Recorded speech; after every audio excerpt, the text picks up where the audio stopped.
And welcome back. The past year has been tumultuous, to say the least. There's been two impeachment trials of President Trump, one while he was in office and one after his successor was sworn in. There are riots across the streets of America, a contested election, and violent demonstrations at the White House, and most recently at our Capitol building. Like many, I'm concerned about the path we're on.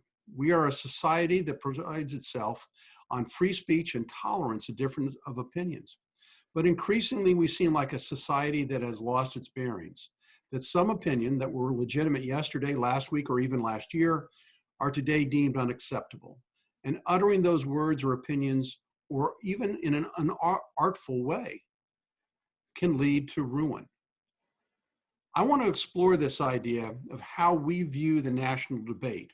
Now that the political circus has gone out of town, how do we, beyond one party, one man, but in my opinion, this is not about color or of our skins. It's about how we as Americans see ourselves and our society. So, Mark, the big MAGA question or mega question is: has the America era begun its rapid decline? I don't think it has, and I think it is maybe the glass half full, half empty. I look at the rapid development of vaccine, the fact that America as an innovative society was able to respond so quickly. I take your point about the sort of the caliber of the debate, the nature of the debate that's going on right now. But I think beyond the politics has been a very successful response that has taken place to COVID, in being able to come up with a way of getting us back to normal within frankly, a relatively short time compared with mass incidents like this in the past. Well, and that's all well and good, but the national debate is really seem very divisive.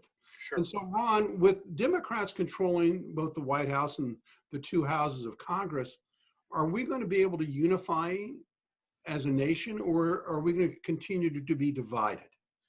No, the hopeful side of me says that we'll be able to move past this. But I think the reality is that with so many objectioners to the validity of the past election, we're going to continue to have problems until we acknowledge that what is as it is, and that we need to focus on doing what the American people expect their legislature to do for them. And that's to provide answers to problems, to provide resources, and to do what's best for the American people. A lot of what we've seen over the past couple weeks has been about individuals seeking to secure themselves. We have to focus on the bigger picture, and we're not doing that right now. And I don't know if we'll get around to doing that anytime soon. But there are also some very major policy issues that are dividing us, because and to be fair, I mean, Donald Trump got 48% of the vote, so that shows that we are not one nation under Joe Biden, but we are really two nations that are very close in, but with very different views on how we should be governed.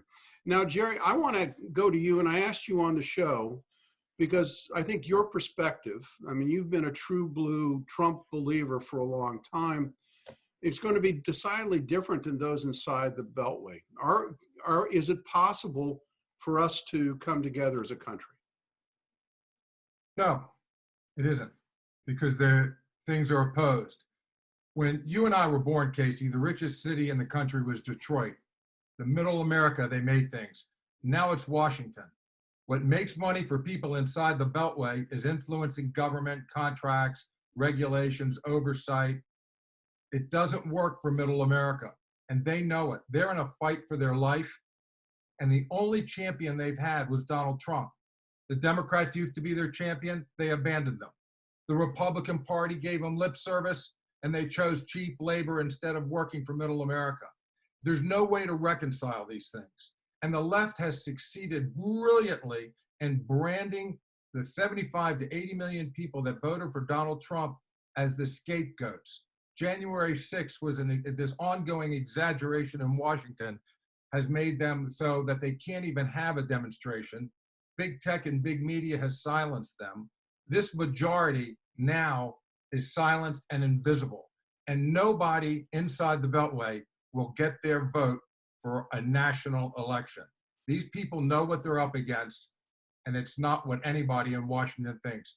People in Washington don't know how much we hate them back now for what they've done. Ron, you look uncomfortable with his answer. I mean, I'm not uncomfortable. I just don't think it's grounded in the same reality that I live in. I think the truth of the matter is that there's always been two Americas. There's an America that serves those who have access to influence and resources, and then there's the America for those who have been left behind. And by and large, the people that have been left behind are the Black and brown people, not the people who waged war on January 6th. Not the militia that swept in to try to save a president who didn't deserve and wasn't elected to continue to serve the people. We have a problem in this country, and it's our failure to acknowledge where we have fallen down, and we refuse to accept it, and we can't move on until we acknowledge those things, fix them, and address the problems. This is now only an issue because the people who feel slighted look like you, as opposed to me. Right. And that's what the issue is. Well, I want to go to Mark. Mark, we have a minute left on this, but it also seems that the Democratic Party is looking for retribution, and that is causing some divide. Is it time that we take the Lincoln approach to our problems and show forgiveness to one another? But I think where I would really disagree with Ron is that we're not reflecting the fact that there really are very fundamental differences about policy.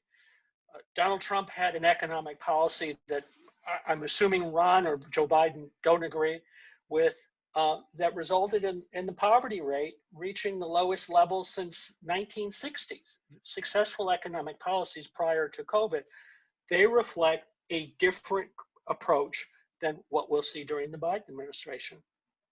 I gotta add one thing. Quickly, Jerry, you got about 10 seconds. There was the reason Donald Trump got the highest percentage of Black and brown vote in this election. It's class. It's the middle class versus the upper classes. And Jerry, the reason that Joe Biden got millions of more votes than Donald Trump was because people did not like Donald Trump. And they voted against it. Came out of 6 cities, Casey. Thankfully, we have to go to parting shots, so stay tuned. Sure. When we come back from the short break.